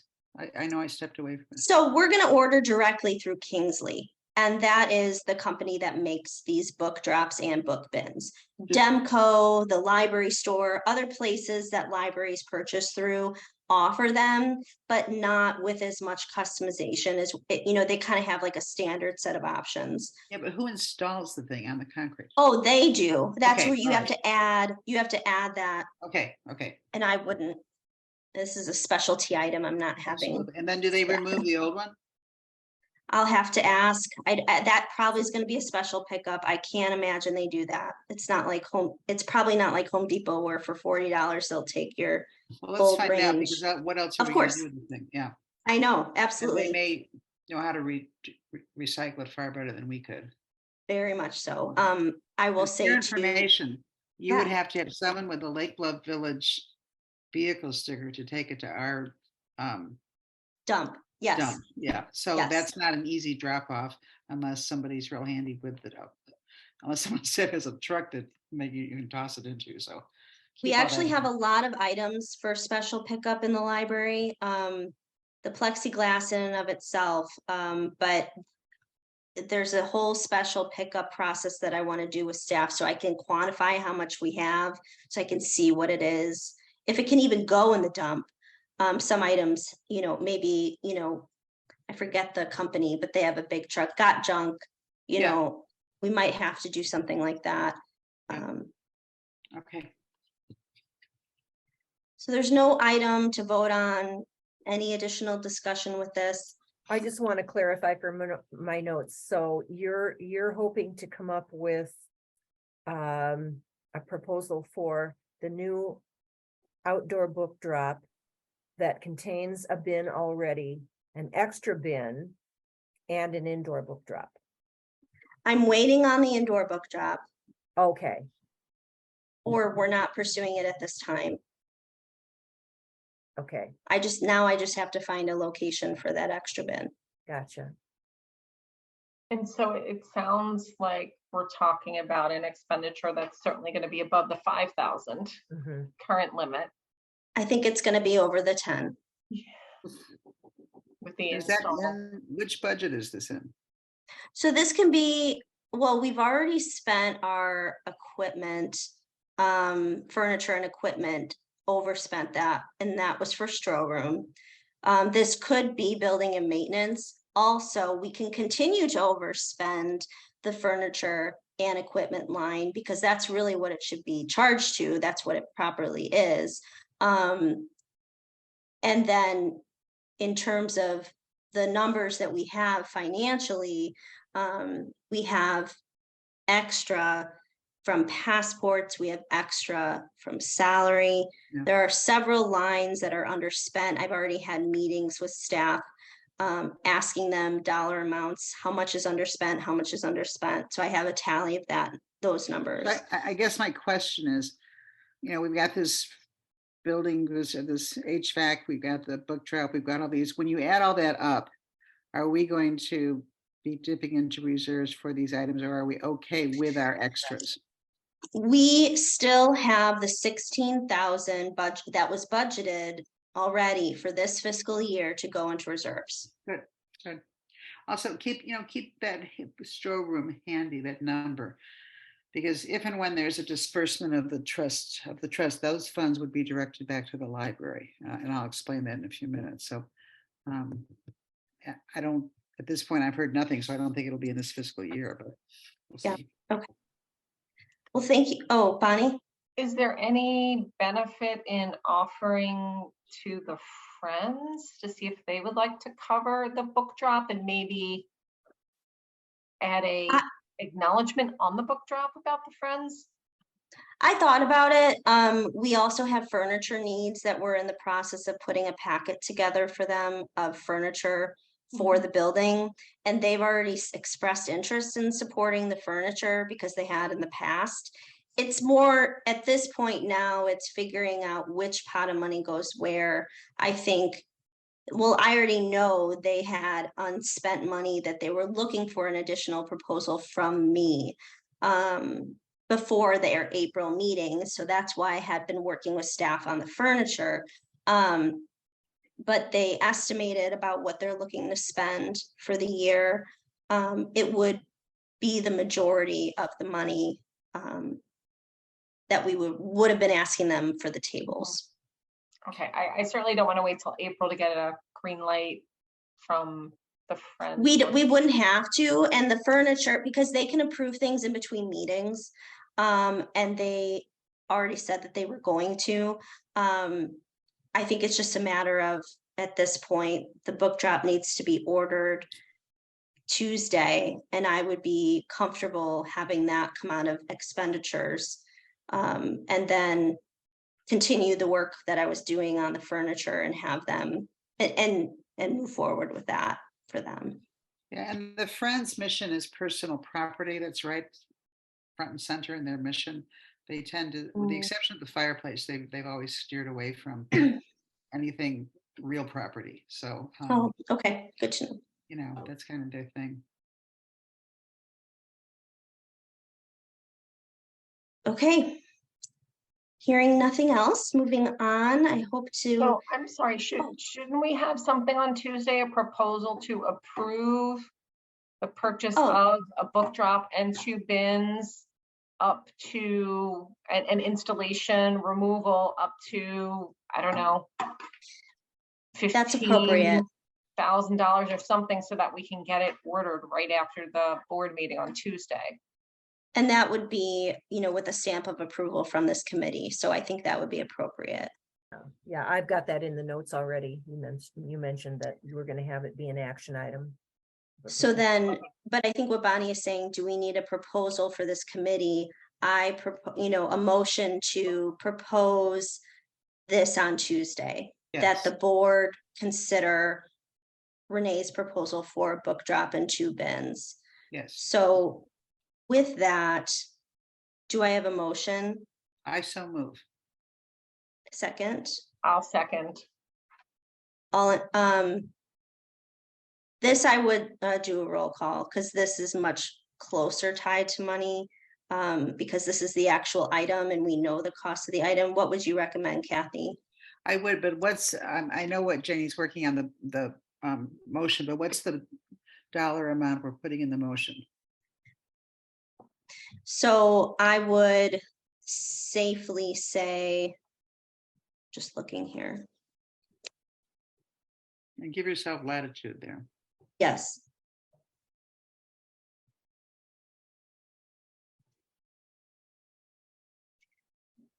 I do not think we'll need this, but I think 12 is appropriate. I don't think 15.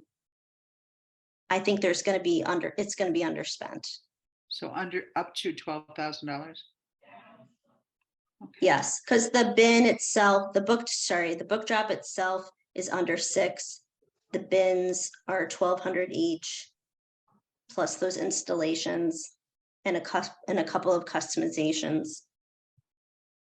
12 is more than enough, I think. Okay. And Renee, throw in removal if that's a part of the cost, because what else we can do with these things? I mean, otherwise you're gonna have a I have beautiful. no idea. I have no idea what that will cost yet. Once I do my first pickup and removal with Lake Bluff Library, I'll have a better sense. Yeah. And that seems to be soon. Does anyone have a concept of what that could cost?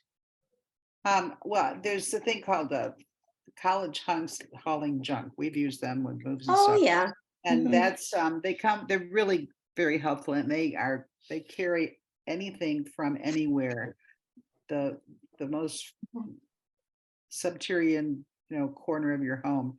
And they charge the amount that they're using of their truck. So if you call them and say there's 2 couches call. and a 60-inch TV and a refrigerator, they can pretty well estimate. Or if you just say I have 10 boxes of plexiglass, so they give you a pretty fair estimate. I will do that. Well, and that it would be separate from the order with Kingsley. So, and I could do that and pay for that on my own. It wouldn't be anywhere near. Yeah. The director limit. Two other things that come to mind. They're probably not as viable as what you're suggesting, but they do have an annual trash pickup day, usually in early May, where you put out all kinds of stuff. And the Lake Bluff, what is it? That's Group true. picks them up. There's that. And then the other thing is that right out on 176, there's a place that recycles all sorts of metals. Yeah, and that's what this would be. I wonder if they pick up. Do you know the name, Janie? That's okay. What I'll do is maybe start with the college hunks hauling junk, and get their pricing if this would be something that they do. I mean, it's not anything that they can lift on their own. They need Well, they can do all. They Yeah, can do it. they Yeah, do that. Okay. They'll come in with dollies and all sorts of stuff. Okay, beautiful. And the good thing is, the thing that actually impressed me about them is they're very environmentally thoughtful. So they go along with this truck though, and they take the wood, do a wood recycle, they take the metal, they take the fabric. Wonderful. So they really, anything electronic, they really put it in the right place for its forever. Oh, good. home, whatever it Well, and is. if we've worked with them before, that's even better. Yeah. Thank you all. So, sorry, did we ever go through and do, We didn't we vote had on a it. second, we never did Yes. the, We need a voice vote. All those in favor? yeah, I think we should do a voice vote for this. So trustee Shaul, Aye.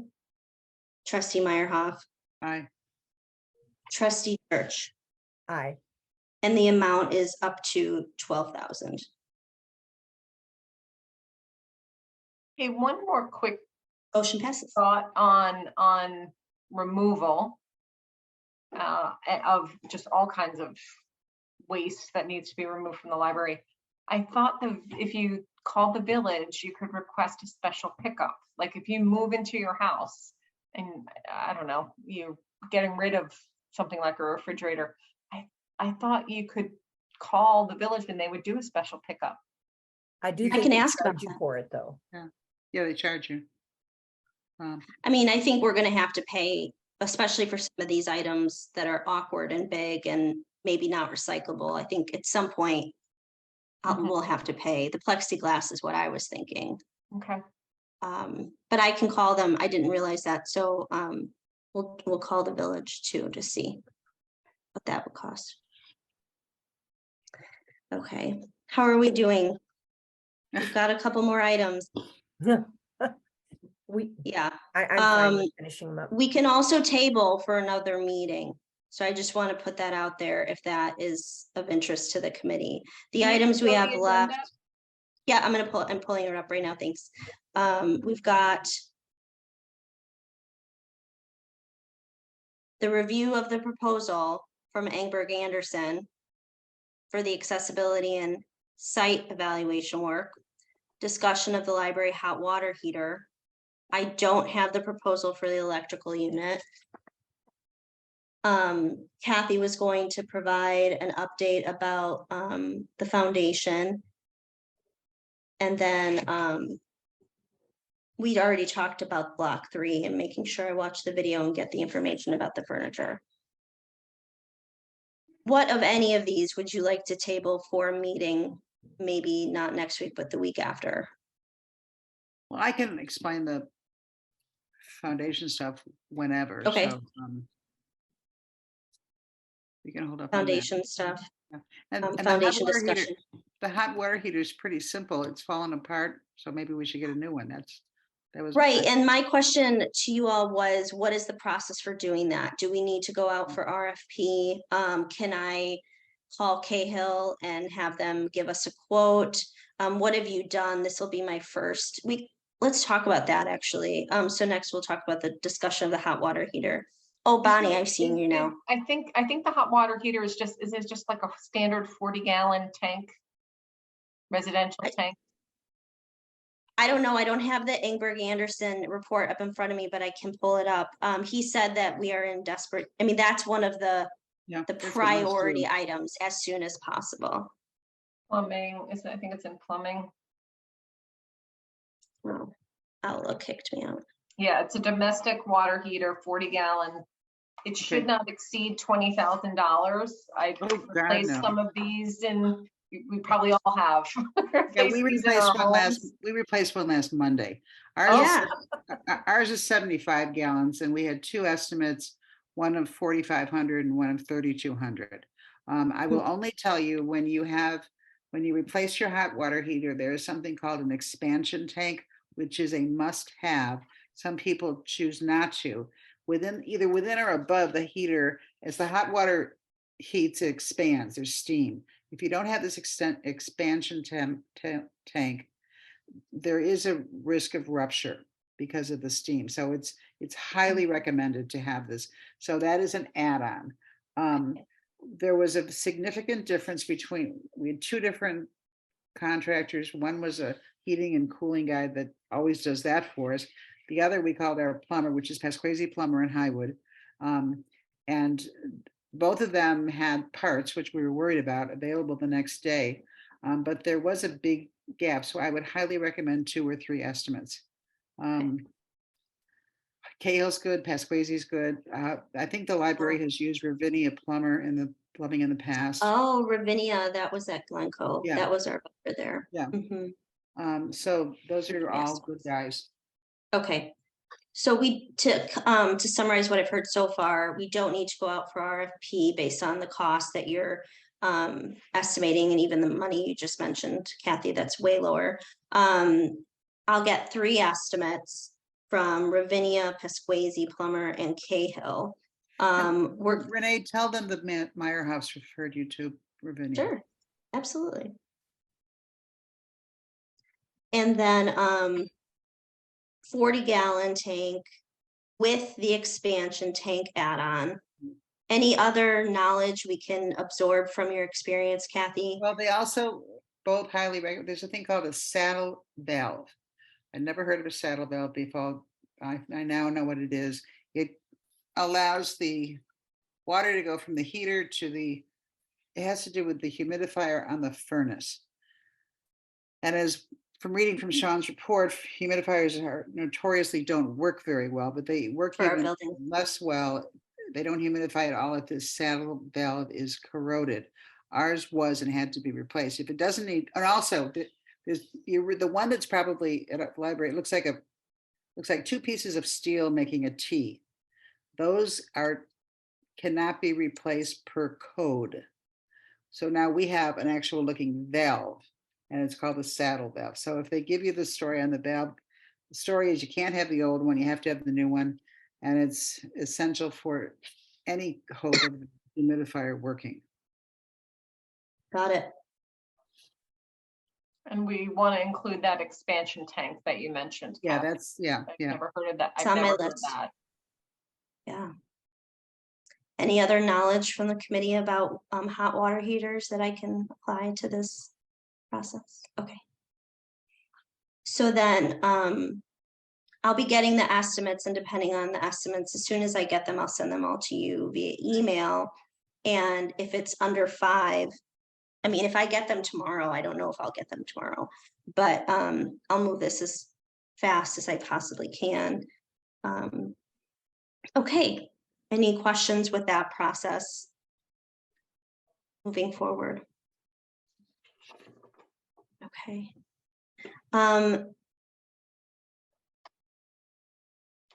Do we want to review and discuss Sean Kelly's proposal for the accessibility and site evaluation? It is already 9.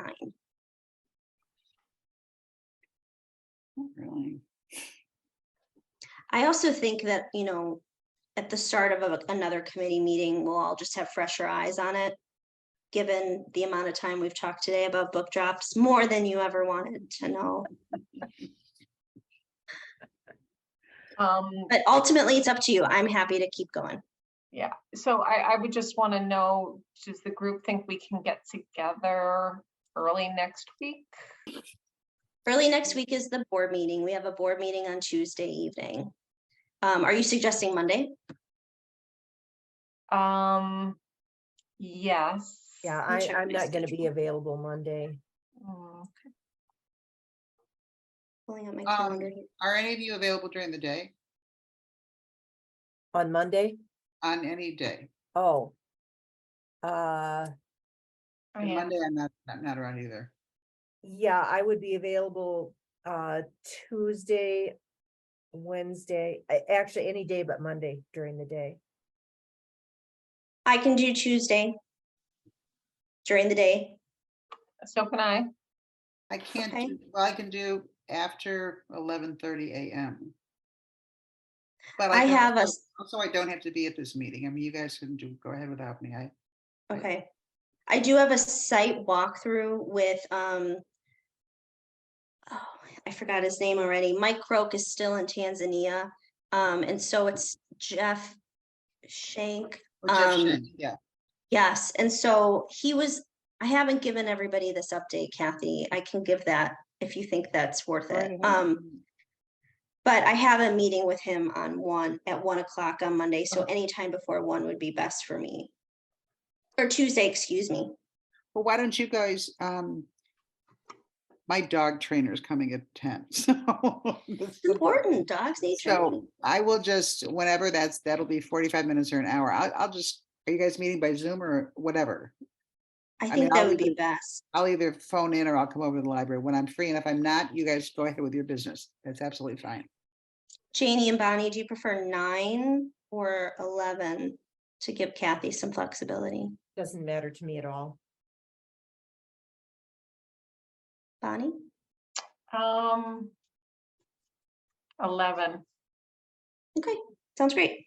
So we'll have another building and grounds meeting on Tuesday, the 21st, committee meeting Tuesday, February 21st at 11 a.m. Okay. I'll get that agenda together and post it on the website. If you all can bear with me a few minutes. So when we got the proposal from Murphy and Miller, I sent it over to Drew at the village to ask him if we needed any permits for this work. He said, wait until you get the proposal and then send it over to me and then I'll let you know. I sent him the proposal. I happened to have a meeting with him that same day, a director's meeting with Lisa Leali from the school district, Joanna from the chamber. Joanna hugged me. We're on hugging terms now. It's great. So at the end of that director's meeting, Drew had said he had received an email from Jeff Shank, who he had forwarded the proposal on over to me, or over to him to And look at. Who is Jeff Jeff- Shank? So Jeff is, as I learned, the person that helps with permits and code ordinances. He doesn't work full time. He's part-time, but he works with, and I think for Mike Croak. I think Mike Croak is his supervisor. So with Mike not here, he sent this on to Jeff to say, hey, take a look at this proposal. Do they need any permits? You know, and what he saw in the proposal made him want to walk around our library to take a look. And so he walked around our building and he happened to see a couple of PVC pipes that were broken off on the side of the building. He described this to Drew in an email, and Drew was reading this to me and said, this proposal shouldn't be this expensive. You know, PVC piping is easy to install. But the concern that I have is the location of the flue to the clean air intake on the east side of the building. And so Drew's reading this email to me, and I'm very confused because the proposal is for the concentric flue system that's on the south side of the building, right? So Janie and Kathy and I walked behind the building and we saw there kind of 2 stories up, 2 circles, and originally there was a long steel pipe that came out, and they used steel because that was what they used at the time, factory approved. Now they use PVC. Well, so I'm very confused as he's reading this email to me, and he says, I want you to connect with Jeff. He walked around your building and he said, you know, that the location of the clean air intake and the flue system is quite close together. It just barely meets code, not quite. Not quite was the phrasing. So I'm interested. I leave Drew and I go straight to the library, and I'm walking around the building, and sure enough, on the east side, he thought the east side of the building was what the proposal was for. It is not. It is the south side. But I hadn't looked at the east side of the building yet. There are 2 PVC pipes that are broken, and one of them is less than a foot away from an air return, which is what he described, or what he thought was, a clean air intake. And the flue exhaust comes out of the PVC piping. So I said to Kathy, I don't remember how many times Kathy and I have talked in the last 3 weeks. I think I talk to you every day now, Kathy. You're like #1 on my speed dial, I think. So I said to Kathy, I said, I can call Murphy and Miller, get them out here to take a look. And we talked about it, and we decided I was going to meet with Jeff first. And so I'm meeting with Jeff on Tuesday morning to walk around to take a look at both situations, because we both were like, what does code not quite mean? You know, is he just saying that because we're village and he would, you know, wants to give us some flexibility? I don't know. But what I told Kathy was, I think we're in the same situation as we are, or we were, with the HVAC. Now we have multiple HVAC units in the building. The fact that there's PVC piping tells me that that's a newer unit, because the one outside my office had the steel, and they told us they don't use that anymore, but that's what they used. So the fact that these have PVC, it's a newer HVAC. The library has a newer HVAC. The museum one is older. Library staff have found remnants of odor in the building, but it's never been a lot. And it's never been to the point of, like, in the library side of the building, it's never been like a huge issue. It's just every once in a while. And then of course they smell the vestibule odor, and that's from the other HVAC. So I'm going to meet with Jeff on Tuesday. I don't know what he'll tell me, but I thought it would be best. I mean, Kathy recommended it. So Kathy recommended that we start there, but it's very possible we might need remediation on the east side of the building too. So can we, and I don't know that much about code stuff, but can we, if indeed we are not meeting code, I know if we do any repairs or replacement, we must update to code. Do we need to remediate a code, not quite code, if everything is in working order? So that's a question I have.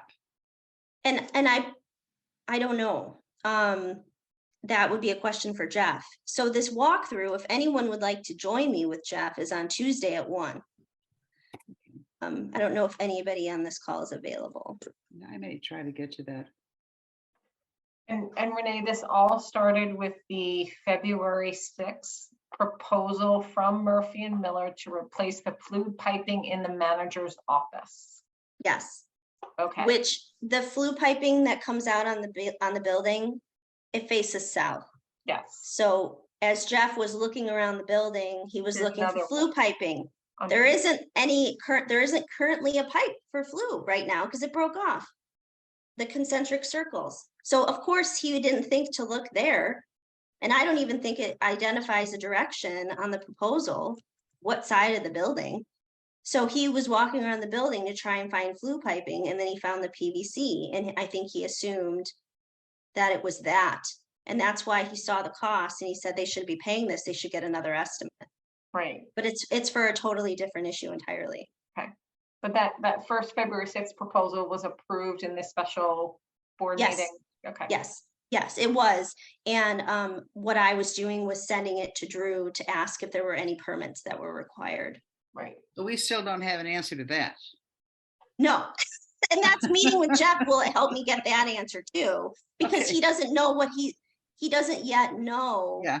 or understand clearly what the proposal is for, or at least the correct location. Okay. So I was waiting to meet with him to go over both the east side and the south side. Okay. I'll make every effort to be there at 1 o'clock on Tuesday, and So also will to I. join you guys at 11. I'll do my best. I'm sorry. It's not your fault. I really No, feel I badly just- for you, Renee. uh, It's not like again, you I'm had really- all these secret This is problems. Pandora's box. Yeah. This is other duties as assigned, right? I mean, building management, building maintenance, I'm working on my job description right now. And, all of the responsibilities that building manager, the building person had, I'm putting under my role. And so I'm learning so much, and that's really good. I'm just, thinking about the money, but Yeah. I don't, he said it was supposed to be cheaper than the other proposals, so I guess that's a good thing. Okay, any other questions about that? So we are going to table the review of the proposal from Engberg Anderson until the Building and Grounds Committee meets on the 21st at 11 a.m. on Zoom. Any other business? No. Do I have a motion to adjourn the meeting? So moved. I second. Kathy seconds. All in favor? Aye. Aye. Bye. All opposed? Nobody. All right. Thank you all for a great meeting. Getting stuff Okay. done. Renee, get some rest. Yes. Yeah, Yeah. I will. Thank you all. I appreciate very much. Okay, take Good care. night, everybody. Good night. Bye.